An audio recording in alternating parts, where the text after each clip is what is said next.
Hey everybody! So something very exciting has happened to me that hasn't happened before. A company called Totalboat, who makes epoxy, reached out to me and asked me if I would like to try some of their products and make a video about it. And I was way down. I've never had a company reach out to me like this, so I'm way pumped about it. I also got a 10% off coupon code deal in case you would like to try some of Totalboat's products, and I will leave that in the description box of the video. So here is the stuff that they sent me. I'm gonna do an unboxing, and I'm also going to read about the product. I found information about it online and all of that. So I'm gonna read it to you and to me, really, and we're gonna learn about this together. And I'm gonna try doing something today that I haven't done before, and that's working with a large surface.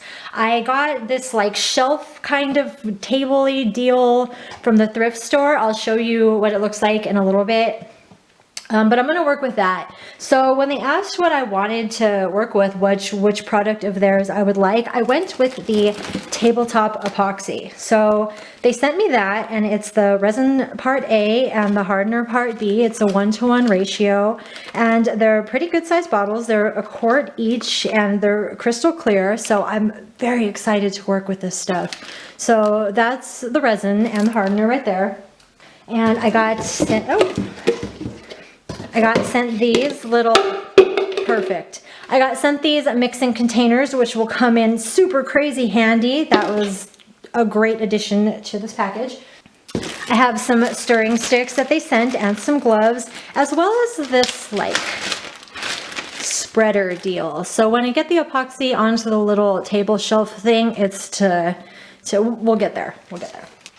They also sent, which I'm pretty pumped about, they sent me a t-shirt. Yes.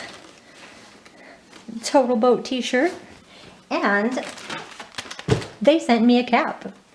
I'm going to read a little bit about this product from stuff that I found online. All right, so just looking at it, it's Totalboat. It is made by Jamestown Distributors, tabletop epoxy. Pourable, self-leveling, crystal clear, good to go. And then I went onto Amazon and I found the product there, and it's this exact thing. And it says it retails for $49 and the shipping is free on Amazon. I will also find like their website and all that type of stuff. Like all that info will be linked in the description box below. So I'm just going to read to you what it said, and I just pulled it up on my phone. So I'm just going to read to you what it says here on the Amazon page. It's a Totalboat tabletop epoxy is a 2-part, ultra clear, 100% waterproof liquid epoxy resin coating for bar tops, countertops, tabletops, furniture, chart tables, gallery tables, coasters, DIY arts and crafts projects, and much more. I would also like to try working with this in like a bezel or something like that. I would like to make a smaller piece with this stuff and see how that does, but we're just going to do the furniture piece for now. This easy-to-use pourable resin has a simple 1-to-1 mix ratio by volume to ensure great results, even if it's your first time working with it. After pouring the mixed resin onto the prepared surface, small bubbles may appear, but they could be popped easily by waving a heat gun back and forth just above the surface. Pretty standard resin stuff. The self-leveling epoxy spreads out evenly as it cures, so you don't need to stand around watching it dry. Cool. Okay. This is the piece of furniture that I am going to work with. I got it at the thrift store for $8, and it used to be white and it was pretty beat up, so I spray lacquered it black, and I included that in the video because I hadn't worked with spray lacquer before. I have worked with spray paint a lot, but I figured maybe this was a little different, so included that in. But this is an interesting piece of furniture. It's like this shelf kind of deal, but it has like a divot in it, if you will. So I'm going to use it like a big bezel, essentially. I'm going to fill all of this with sheet music. I want to take a minute to say that if you don't want to see me spray lacquer the table shelf thing. I don't know what it is. I asked my husband what it is. He said it's a pedestal, I think, and a pillar goes on it. I don't even know. If you don't want to see me paint it and you just want to see me pour the resin on top of it, I've included a table of contents in the description box below so you can see the time that that starts up, and I would completely understand if you just jumped directly to it. So I'm going to cut to the part where I lacquered this piece black. I'll show you the pictures now of what it looked like when it was white.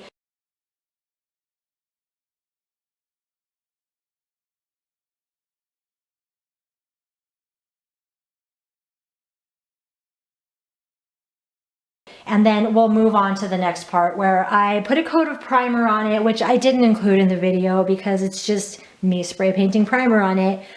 So we'll cut to me lacquering it now. All right, so I'm all set up in my garage. I have the garage door cracked for ventilation, but I have it pulled kind of far away so debris doesn't get blown in and stick to the lacquer. This is the white shelfie deal that I showed you in the pictures earlier. I have added a coat of gray primer to it, and I just used this Rust-Oleum gray primer right here. So I did one coat and then I waited a few minutes and I did another coat, and I did that last night. So it's all dry and good to go. The lacquer that I'm going to be using for this project is this Rust-Oleum black lacquer. It cost about $5. I got it at Home Depot. That's also where I got the primer. And then I'm going to be using my safety equipment for this. I have my respirator and I have some gloves. So I'm going to get all suited up with this stuff and then we'll get started. Okay, so I did this one side and I'm actually pretty happy with it.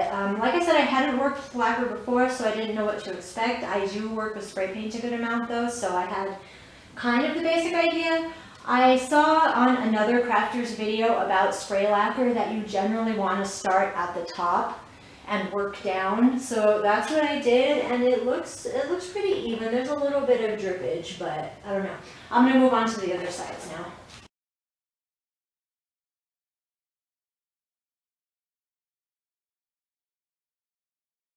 All right, so now I'm going to move on to the other side and the top. In case you're wondering why I took off the glove, it was because it was hanging off of my hand a little bit and it was getting in the way of the stream of the lacquer coming out of the can and causing this splatter drip thing on the shelf. So that's what's going on with that.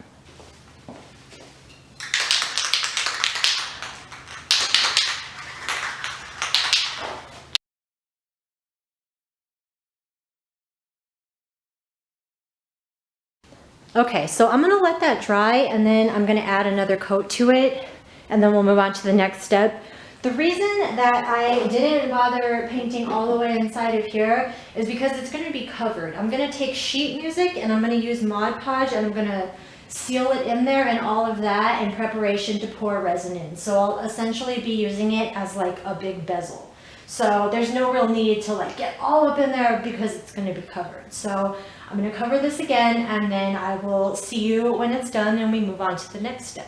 It's been sprayed and dried and all of that, and we're back inside. So now what I want to do is I want to take some old sheet music and I want to put it in here and I'm going to seal it in there with Mod Podge. So I got a bunch of this sheet music at it's not really a thrift store. It was like a consignment kind of place or something. Like it's a little bit more expensive. So there was this big box, probably about the size of the box that all of this stuff came in, actually, full of sheet music. And it cost like $50, which is kind of a lot, but it was a lot of sheet music. So I have a whole bunch. This is only like half of it. So I'm going to go through this and I'm going to start to cut pieces in order for them to fit in there before I seal it. I picked out a piece of sheet music to start with, and how I'm going to go about it is I have scissors and I have an X-Acto knife, and what I'm going to do is kind of move it up. I like that side. Okay, so I'm gonna, there we go, just kind of move it in there and cut. And it's going to be kind of sloppy, but then I can go in with scissors and kind of do what I wanted to do. And I'm just going to do this first one, and then I'm going to speed up the rest of it because you probably don't want to sit there watch me cut paper like this forever. And y'all are gonna have to excuse the sunburn on my hands. I was working out in the yard yesterday and got so burnt. Like my arms, there's a reason I'm wearing sleeves, just saying. So excuse the crazy redness if you can see it. I didn't wear sunscreen and I am way too light for that, and now I'm kind of dealing with those consequences.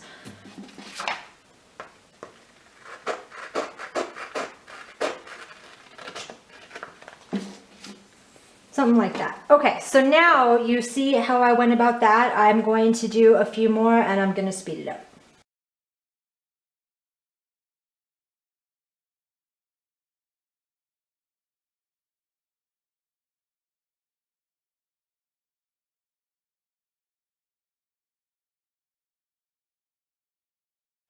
This is Mod Podge. It's a water-based sealer, glue, and finish, and I think what it really comes down to is it's almost like watered down Elmer's glue, just that white glue. So you can probably, if you have Elmer's glue, you could probably water it down and use it in the same way, but I'm using Mod Podge. It's not crazy expensive. It was $9. It lasts a long time, for me anyways, but it's because I seal smaller things. And why I'm sealing it is because when you work with paper and resin, if you don't seal it, the resin will soak through the paper and it'll give it this like weird splotchy effect. It doesn't come out right. So if you're curious about that, I have a video called Working with Paper and Bezels, and it will give you the full rundown on what's going on here, just on a smaller scale, because I make jewelry pieces with paper a lot. So I have a brush I'm going to use, I have my Mod Podge, and I'm going to get this started.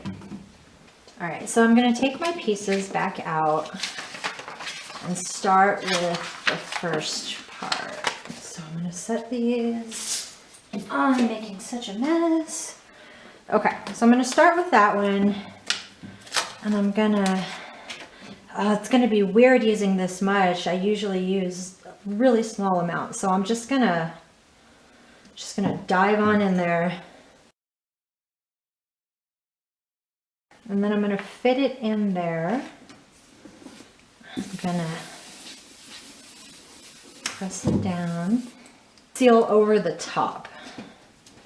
And this is going to happen with all of those pieces. This is going to happen to all of them. So you want your layer on the bottom to seal it to the piece, and then you're going to go over the top.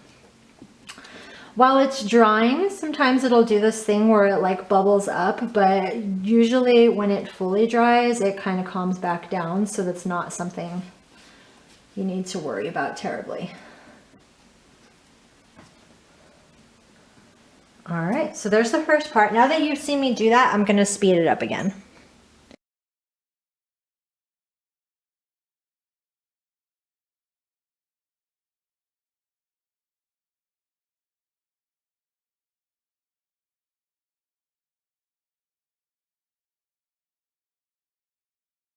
So my first layer of Mod Podge is now on there, and you can see it's bubbling up a little bit like I thought it would. I'm going to give it some time to dry, and then I'm going to coat it a few more times. And I'm not going to show that because you just had the basic idea of how that all goes down. Okay, so it's been a couple of days and I worked ahead and I didn't bother filming it, and I'm going to explain why. So what I spent a couple of days doing was filling in this cavity with resin, and the reason I didn't show it was because I didn't want to make the video about that. It kind of just felt like a cop-out, only like being like, oh, I'm just going to fill in this cavity. I wanted to actually do like a flat surface tabletop deal. So I worked ahead in order to get to that point. The reason that there's some on this part right here that's not in the cavity is because my last pour in here was too much and it spilled over, and at first I was like, oh, this is a really bad thing, but I don't think it was, because I got to see how it acts and it spread out. It said it's self-leveling. It totally did that. And I got a little bit concerned when it started going to the edges here, I was like, oh, it's gonna make a big mess, and it didn't. It stopped right there without flowing over the side. The formula is really thick and it sets up pretty quick. So it stopped there. That was really impressive. So I feel like I could really, I mean, I would still tape down the sides, but I feel like one could really just flood the surface and kind of just guide it up to the edges and it would be fine. We're not doing that today though. What we're gonna do is we're gonna build a dam with tape. So I'm going to take packing tape, and we'll do that in a little bit. I'm going to take packing tape and I'm going to stick it to the sides. And what it's going to do is create like a barrier so resin can't pour out of it. And then we're going to do like a 1/8 inch thick layer, and the tape is going to hold it there. So that's what we're going to do in a little bit. We're going to build a dam. I do apologize for not showing you all of this, but you really didn't miss much. It was me mixing and pouring over and over again. So now that we're all up to speed, I'm going to start building the dam. I poured this last layer at 6 and it's like 8:30 now, and it's already pretty set up, all things considered. So I'm going to start building my dam. So I'm going to take clear packing tape and I'm going to put it along the side. So hopefully this goes okay.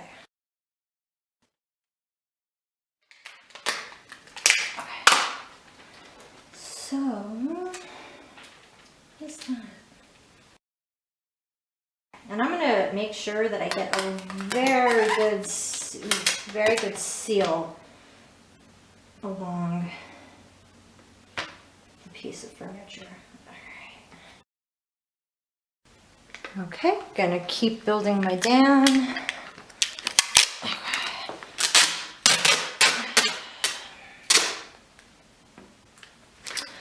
This one's kind of like going over this. I think it's all right. Okay.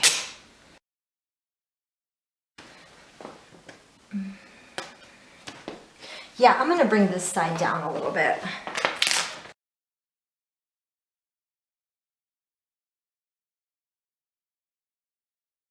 Before I start mixing the resin, I did want to take a second to talk about some other things that I did before I'm going to pour the resin. I used a level to see if this was level, and it wasn't. It was a little off. So I took some envelopes and made shims, I believe those are called, to make it to where it's now a more level surface.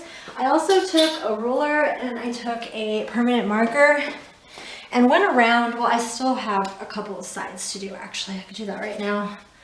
I went around and measured out roughly 1/8 of an inch.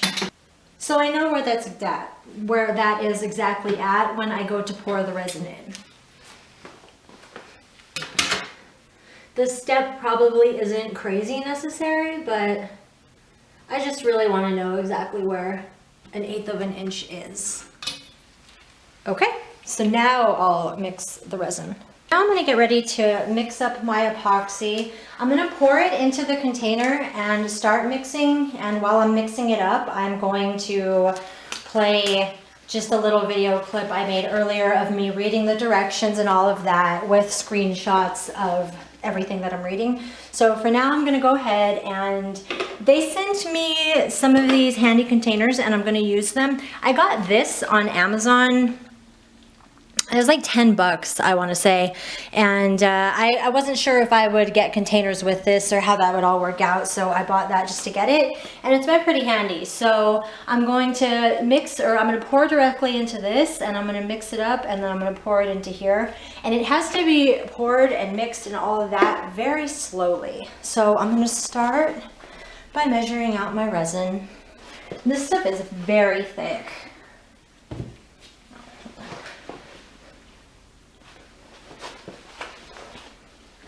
So I'm going to take my part A, and I think I'm going to do 16 ounces on this. It might be a little too much, but I'd rather have too much than not enough. And it might just be the right amount. I've had a lot of trouble figuring out how much I'm going to use, like how the proper amount to use. So I'm just going to do 8 ounces of the part A. You see how thick that is? It's very high viscosity. I should have just enough. I used so much filling in the cavity of that little thing. I can't even believe how much it took. This is so much resin. I've never poured this much resin at one time. I got 8 ounces of part A. Now we're going to move on to our hardener. Okay, so I'm not going to show myself stirring this the whole time because it's going to take a while. It's very thick. I'm going to cut to the video clip of me reading the instructions to you, but I just wanted to take a second to show you how thick this stuff is. It is very, very viscous, so you have to take your time with it. And then here in a little bit, I'm going to pour it into another container and continue to stir it.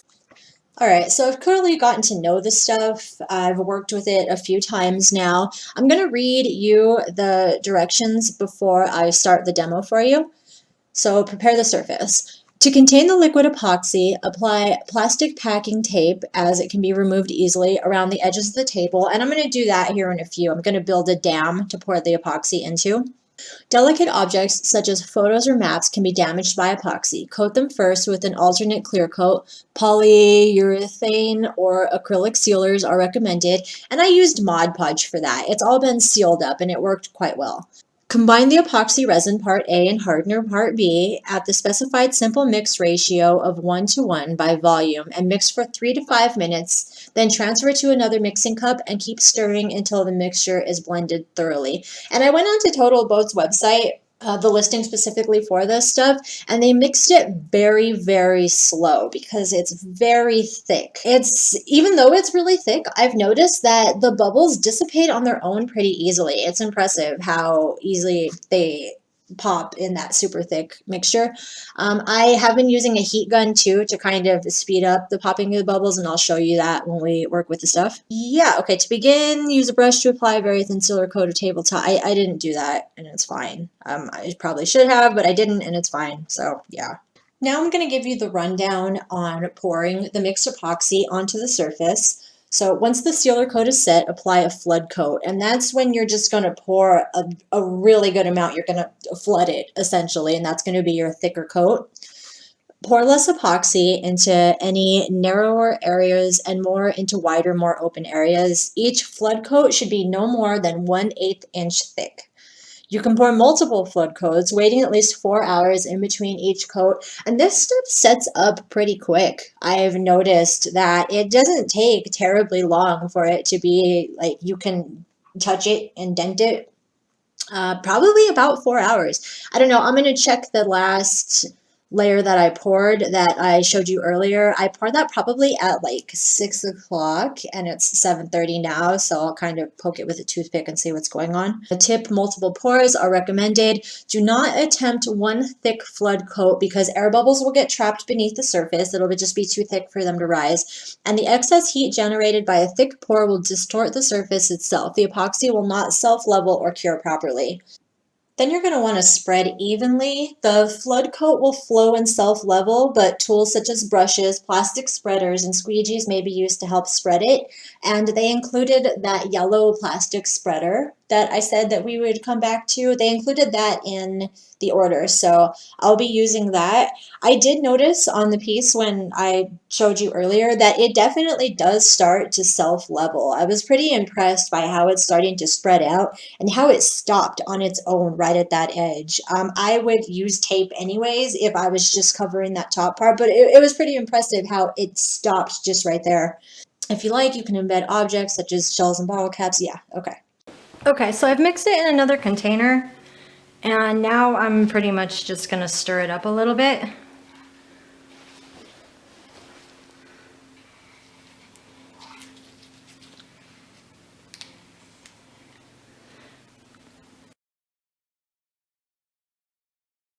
I've spent a good amount of time mixing up the epoxy. There's still some bubbles in there, but like I said before, it's just a very thick product, so that's just bound to happen. They're pretty good about coming to the surface and popping, and I have a heat gun that I'm going to use to help with that. So I guess I'm gonna pour it in now. I am nervous. I haven't done this before. There was so much lead up to it. Yeah, I'm kind of freaking out a little bit, but let's go ahead and let's do this. Okay, you ready? So the instructions said that you want to flood the middle more and the sides less. My heart is like beating out of my chest right now. I really hope it doesn't leak. I feel like that was just enough. It's right at those lines. Excellent. That is fantastic. So I'm gonna scrape out my container. And then we're gonna go in with the spreader. So now we're gonna take the spreader and kind of just move things around. Okay, I think that's good. Everywhere that needs to be wet is wet. There's some bubbles. I'm gonna go in, blast it a little bit with a heat gun. Okay, so now we're gonna go in with the heat gun. I took a second to watch the pour and all of that and saw that my head was in the way most of the time. And it's almost too ridiculous to get angry about, so I guess I'm just gonna apologize and move on. So I'm gonna take a heat gun. I don't want to focus too much on that tape because I don't want to disrupt it. So I'm going to do that for now. I'm going to let the rest of the bubbles rise to the surface, and then I'm going to go over it again, and then I'll come back tomorrow and we'll peel the tape off and see how all that looks. I've been trying to figure out how to keep it like from debris landing on it and all of that, and I think I'm just gonna move my coffee table or my kitchen table rather over it, and then kind of throw some sheets over the side to keep stuff from getting all up in it. So I will see you tomorrow when we take off the tape. So it's been over 24 hours and it's time to take the tape off, which I'm pretty excited about. I was examining it and a lot of the sides did okay. There was this side right here though, that the tape, I didn't adhere it well enough, so it kind of pulled away and resin pulled up in there, so it's kind of like it's straight and then it's like So other than that, I think it came out okay. I don't know. I'm gonna take the tape off now and we'll see how that goes.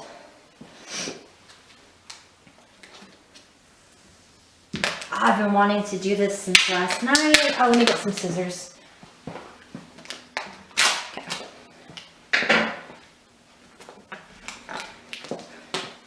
So I'm just gonna, okay.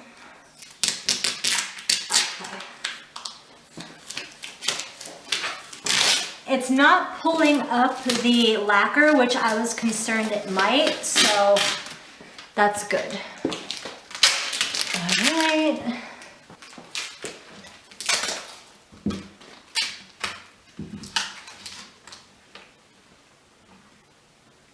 I think it just pulled up a little bit of the lacquer. Maybe not. I don't know.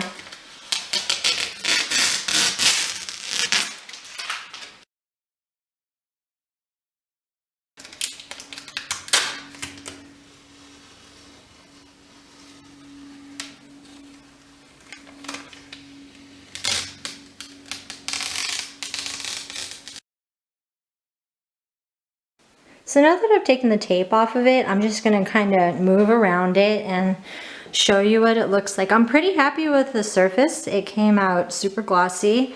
Let me see if I can get a good shot of the sides.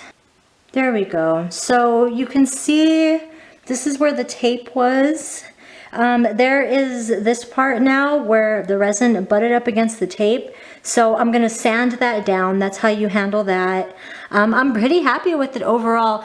Cool, so I'm gonna finish up with some final thoughts and then I'm gonna take some photos of it and add those into the video so you can get a better look of what's going on because it's just not picking up on camera that great. So how do I feel about the product? I enjoyed working with it. It's very thick. The bubbles kind of are a bit of an issue.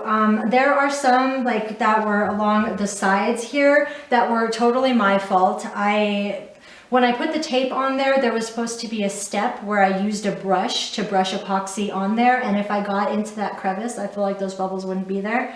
So that's definitely on me. There are some bubbles that they're just micro bubbles, and it's because the epoxy didn't totally degas them on themselves. It is a very hard cure. I can't dent it with my nail, so that's a good sign. It's supposed to be scratch resistant, so I'm sorry, I'm just gonna scratch it.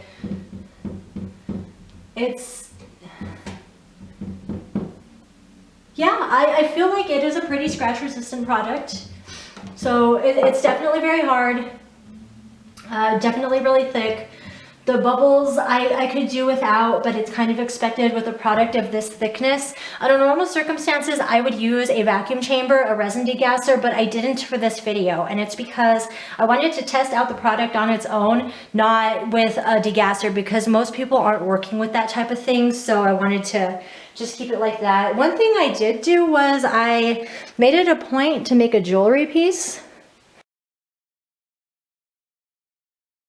with the product. I found a little piece of sheet music that I really liked, so I cut it out and used it. I'm happy with it in a jewelry piece. There's not really a lot of bubbles in there, and pretty much none. And it's a very, very hard cure, so I wouldn't be opposed to using it in jewelry. So I guess the big question here is, would I do it again? Would I work with this product again? I think I would. I think that I would be comfortable doing another table, creating another table with this. And this isn't finished yet. Like, I still have to sand the sides down. But overall, I'm pretty happy with the product. I think I would do another furniture piece with it again. This wasn't bad for my first try. I have not done anything like this before, and it wasn't a total disaster. So fantastic. I would like to take a moment to thank Totalboat for reaching out to a small crafter like me. I know that my channel isn't very big, especially compared to a lot of other resin channels out there, and I really appreciate them taking this chance and working with me. And on that note, I guess I will get all the pictures of this taken and added into the video and all of that. And I thank you so much for watching this video. I hope you learned a lot. I know I certainly did. And I hope you have a great day.